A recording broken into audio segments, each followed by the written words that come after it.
How's it going, everybody? You know who it is here, and today I'm going to be doing a little discussion around the possibility of hearing some new music from the famed progressive alternative rock and metal outfit Tool, and the possibility of us hearing some more music from them within the next 12 to 18 months.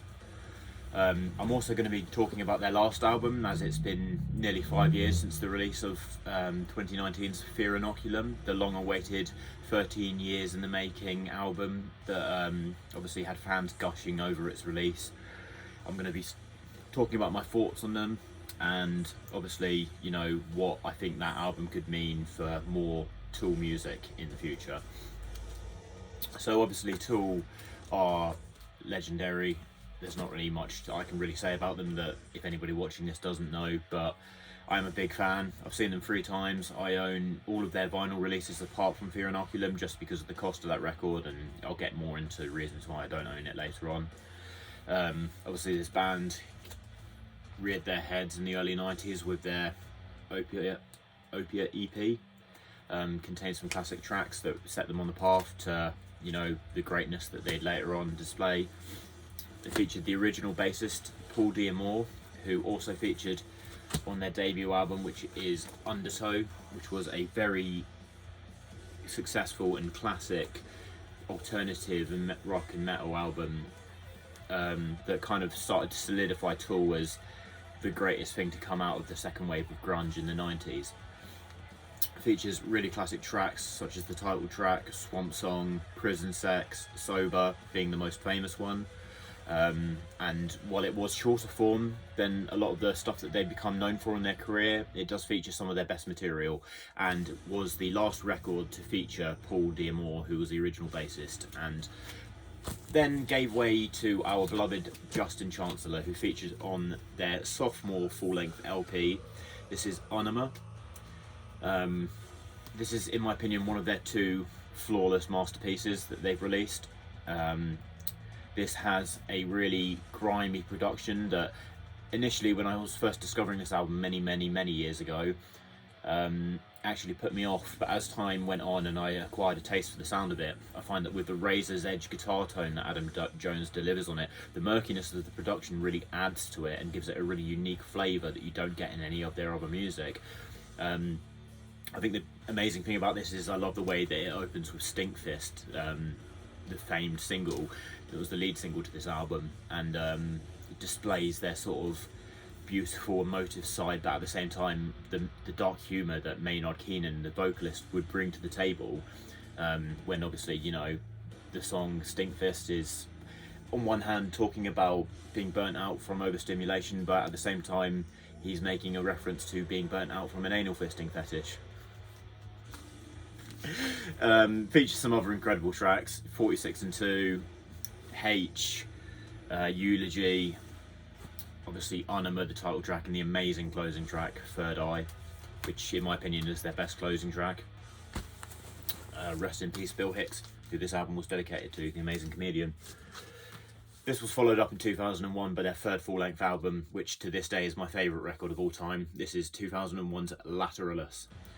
Now, one of the reasons why I wanted to do this video is to talk a little bit about this before I get into the other stuff, but in my opinion Lateralus is not, while it is highly rated by a lot of people, I think in the annals of music history, I truly think it's one of the most fully realised projects that's ever been released. I stand by that statement. I think it can go toe to toe in terms of being the complete package with records like OK Computer and Rubber Soul, you know, some of the Pink Floyd great records, you know, just from start to finish. It's like one of those albums that just had to be there. It defined a sound, and it marked a really drastic transition from Tool's earlier sort of silly humour but also kind of seriousness into a really introspective project that focuses on personal development and self-healing and open-mindedness and sacrificing your ego for the betterment of humanity. This is an absolute masterpiece. This is, in my opinion, the last record I'd want to hear if I was in a hospital and I was going to die and I had one opportunity. This would be it. It features obviously the opening track, The Grudge, which is a flawless way to open the album, because it delivers a slight flavour of everything that you can come to expect as you get deep into this album, but it does it with such ferocity. By the end of it, you just know you're in for a fucking thrill ride. Goes into The Patient, which is the next full track, which is possibly my favourite song of theirs of all time. It's a really, really powerful, deep message about waiting out the difficult things in life. I'm not going to sit here and talk about it all day, but obviously, you know, as we get deeper into the album, there's just track after track of just genius, and it's amazing, and it set an absolute benchmark for progressive rock and metal of this era and going forward. This was followed up by, I believe it was released in 2006, was it, or 2008? 2006 was 10,000 Days, which was their full length, which, well, I don't think it's an absolute flawless masterpiece. It demonstrates lots of mastery, and I think it shows them at their technical best. So Tool have always been progressive and complex, but not overly flashy in their technicality. You know, you're not getting Dream Theater levels of technicality here. You're getting subtle hints of very distinct techniques that are done with complex time signatures and long form songs that really, you know, give them that sort of niche of that medium tempo technicality complex. 10,000 Days, awesome album, and it features some of Maynard's most open souled performances, obviously on the songs Wings for Marie Part 1 and 2, which are obviously about his mother. And some of his best vocal performances, and in my opinion it features Justin Chancellor's best bass contributions. Obviously, what's not to love about the bass on this album? The bass on Vicarious, his beautiful playing on the 10,000 Days Part 2, the opening riff for the Pot, and then obviously you've got Rosetta Stone, which is one of their most crazy, and just, it treads the fine line between being too much and just being utter genius, and I find that is a very difficult line to tread as an artist. But when that's done well, it, you know, only very few artists can take that and pull it off. So yeah, that's kind of my talking about the back catalogue, and now I'm going to talk about the long-awaited 2019 release, Fear Inoculum. So as you've probably gathered by now, I'm obviously a very big fan of this artist. And when this record was released, it was to me the most anticipated musical event of my life up until that point.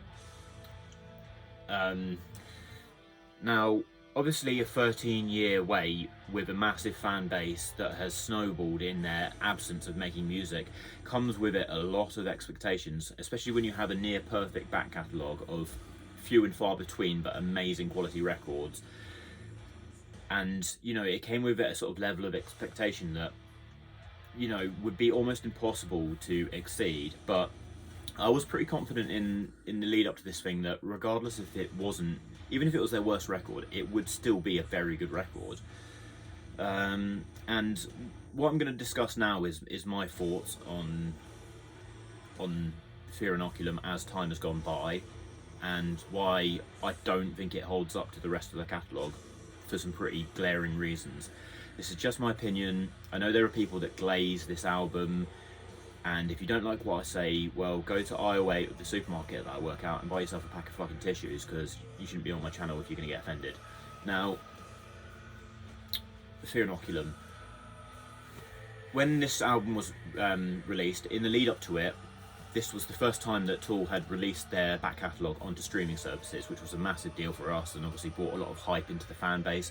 I think there was a big billboard in Times Square about it, and how crazy this group are and how renowned they are. But the lead single Fear Inoculum was released, and I refused to listen to it in the month leading up to the album release, because I just wanted to have that first listen with virgin ears that just, you know, I didn't know anything about the sound of this album. So in the month leading up to the release of this thing, I disconnected all my social media in relation to this band so that I could finish work, come home, and listen to it with fresh ears. Now, on that fateful night when I did listen to it, there were some moments that impressed me and some moments that just frankly downright bored me. But the thing is, this is Tool, it's an acquired taste for some of their music, and, you know, it's music that's always grown with me. But the trouble is, as the years have gone by, I've just found more and more reasons as to why I just revisit this less. And that's not to say I haven't listened to it. I've listened to Fear Inoculum an awful lot, okay? I think the biggest problem with Fear Inoculum is that, while yes, this is a band known for making longer form songs, I think they were under the illusion that by making every song 10 plus minutes, they've qualified themselves to give a smorgasbord to their fans that they're just going to lap up. But the trouble is, that's only viable if you could fill it with all killer, no filler from start to finish, like people were expecting. But there's just too many moments on this album where they just take a very simple idea and then they just meditate on it forever.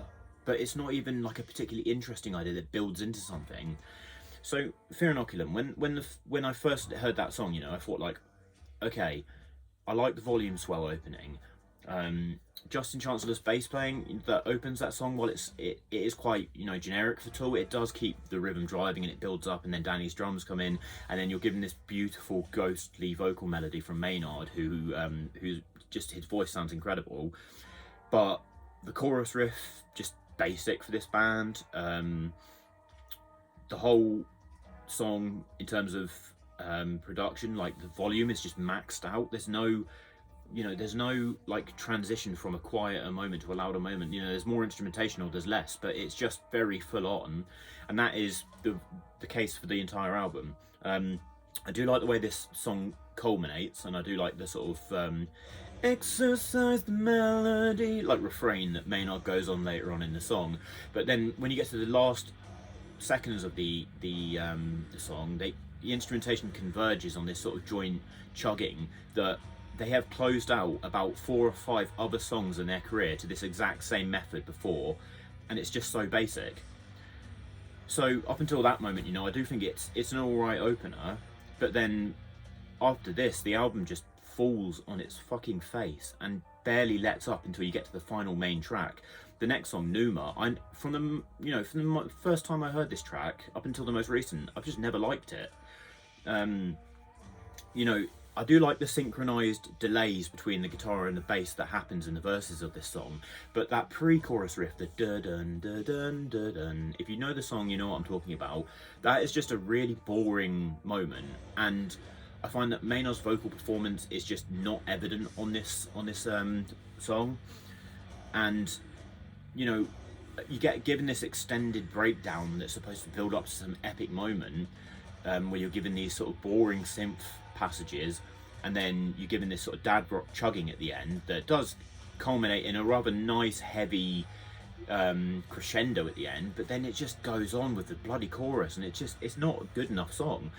One thing I will say was that part of the reason why their music prior to this album has been so amazing is because their choice of production and the people that they've worked with to produce their albums have really elevated their music to a completely mystical level.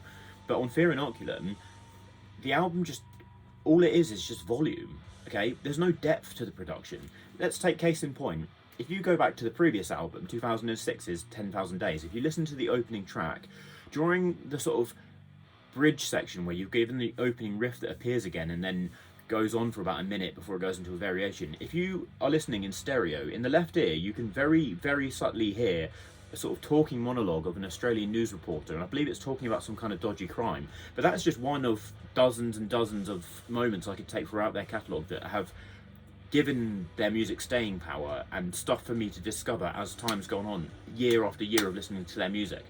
Now on the Fear Inoculum album, there's none of that. There's none of that, and I've listened to this dozens, I've probably listened to it over 100 times. There's just no depth to the music on here, and I feel like they were just under the impression that they're just writing genius material when they're not. Okay, so following on from Numa, you're given a really boring kind of altered guitar interlude. The case for all of the interludes on Fear Inoculum is that they're just mid and they add nothing to the progression of the album. They just serve to do a Tool thing and have a soog into one song into the other. But then you're given the song Invincible. Now, it's one of the moments between now and the finishing parts of the album where, okay, for the first few minutes, you're given a rare Maynard Keenan moment of vulnerability where instead of taking shots at the world and demonstrating his arrogant pretension, he's opening up that he's getting older and he hasn't got the energy and he's afraid of losing relevancy. Okay, that's great. The guitar riff is very good. But after that, it just falls apart. You know, they go into this pull through technique, the band does, after a sort of synthy breakdown that transitions into the second half of the song. They go into this, the band converges on this pull through technique, which is a guitar technique that Adam Jones has used since the early days in a more subtle fashion. I think the best use of it is on the song Jumbie from the previous album, but on Invincible they just riffing on it at this really basic rhythm that's just in a slightly different time signature, so it just, you know, it sounds off, kind of unconventional, but it goes on for about three fucking minutes, and I'm just sat there checking my watch like, okay, so what's going to happen next? And this just goes on, and you know, they play it out like it's the best thing they've ever released. But this is the same band that only 2 albums ago gave us the cataclysmic brilliance that of instrumental interplay that appears on the second half of Parabola, that in my opinion is some of the best instrumentation I've ever heard in music. Okay, then after another boring fugue, you're given the centerpiece of the album, Descending, which in my opinion is fucking shit. Okay, I think Maynard, okay, the sort of crescendo that appears around the midpoint when, you know, the sort of mystical opening where he's talking about our moonlight and everything, then he goes into this big dramatic verse. That particular section is okay, and the following guitar solos are reasonably good, but just they're playing to their strengths on this song, and that seems to be a problem with the whole album, is that, you know, it's widely regarded that Lateralis is their best album, but this Fear Inoculum borrows so much from that album that they just think they're playing to their strengths. You know, after the guitar solos in Descending, you're given this really boring guitar riff, and then this synth sound that appeared, you know, that was a centre point of Lateralis, which does appear on 10,000 Days, but in a much more subtle fashion. They just hit it with something that just sounds like a B-side from Lateralis. And I'm just sat there thinking, why have you got to do this? You know, you've got all of the money in the world, all of the creative abilities, and you're just digging up old bones for fuck knows what reason. Descending, shit song. And then you go into what is my least favourite song by this band of all time, Culling Voices. I knew from the first time I heard this song that I didn't like it, and even after seeing it live and then putting on a special performance of it, I just still don't like it. I think that the riffing, guitar playing is really boring. I find that the crescendo when they, you know, the progression that the band finishes on, it just sounds like something that a 14-year-old who's been playing guitar for 2 months could have come up with and think it's the most epic thing ever, but it's really not. Chocolate Trip is another instrumental fugue before we go to the final song, and okay, Danny gets to showcase his drumming, but I feel like it's just the band blatantly saying, okay, we've got an amazing drummer, we're just going to showcase him, but it doesn't actually add anything. Like, what does this track add? You've got this really weird, crap electronic sort of rhythm that circles around while the drums are going on, and really, Danny's drumming playing it is okay, but it just feels so exposed that it's blatantly obvious that they're just kind of using it like a gimmick, and it doesn't really have any substance. The final major track is Tempest, which in my opinion is probably, from start to finish, probably the best song on the album. I love the way that the song opens, and I love the interplay between the percussion and Adam Jones's guitar riff, and the way that Jones or the percussion may take turns skipping a beat, so it kind of adds this beautiful polyrhythmic nature that sounds almost mosaic-like, and kind of reminds me of the instrumentation on the Radiohead song Weird Fishes. Just a weird reference that I thought I'd throw out there, but I love that. And then, you know, I like the aggression that's shown on this song, and for the most part, you know, the ideas and even the guitar solos. Now, the guitar solos on this album haven't been that great for me. I particularly don't like the one at the end of Pneuma because it sounds too bluesy and it just sounds out of place on a Tool album. But I feel like Jones obviously put a heck of a lot of effort into the solo on this song, and it does pull off, even if the bass playing and drumming behind it that seems to go on forever just sits on this one boring kind of repetition that you might hear on a summer Ted Nugent album.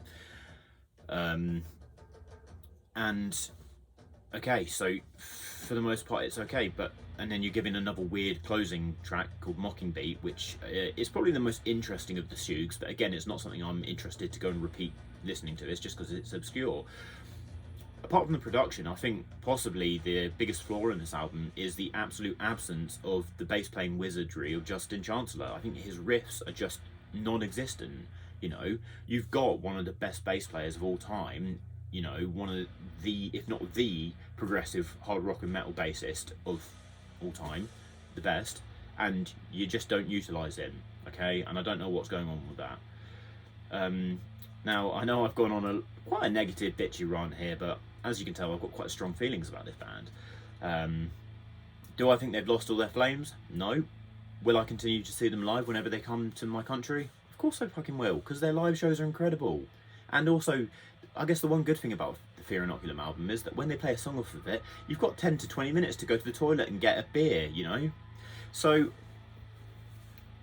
what do I think this means for them going forward?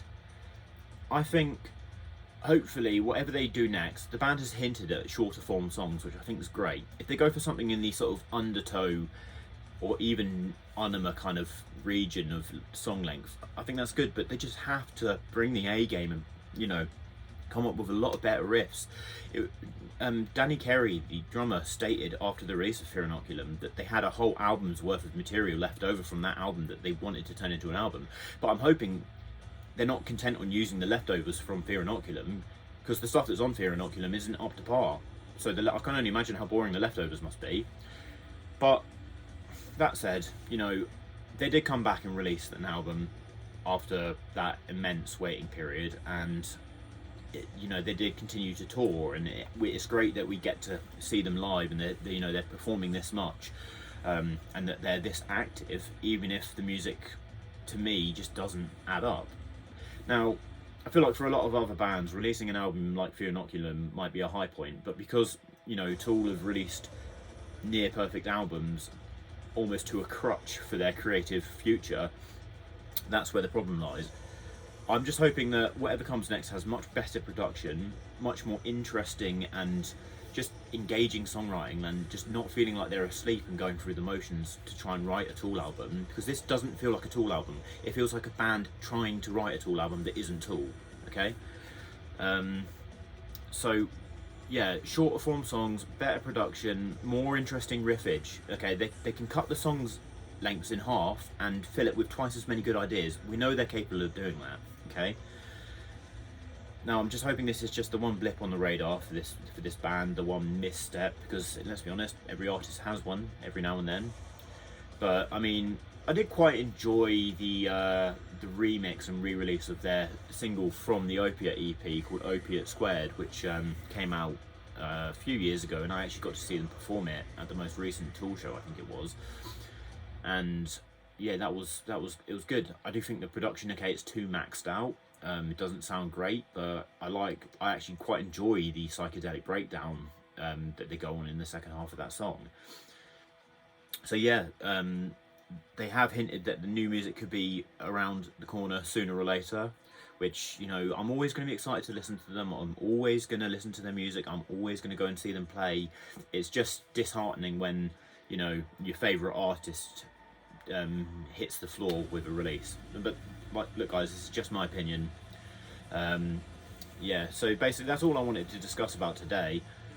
What I've got here in the background, for all of you that have been wondering, this is Zompantli, who play a kind of Mayan, South American sort of traditional tribal style approach to like extreme doom metal, and you know, they got a really interesting thing going on there. And I think this album was released last year, and I've been listening to it quite a bit, and it's quite inventive, and I just can't wait to see what these guys do next. So yeah, rant over. Let's hopefully see some more Tool, if not this year, beginning of 2026. I know the guys want to release music sooner than later, and you've been the best. If you've stayed to this end, remember to hit the like button, subscribe, and follow me on YouTube at Metal. I've got loads of more videos coming. Thanks for all the support, guys.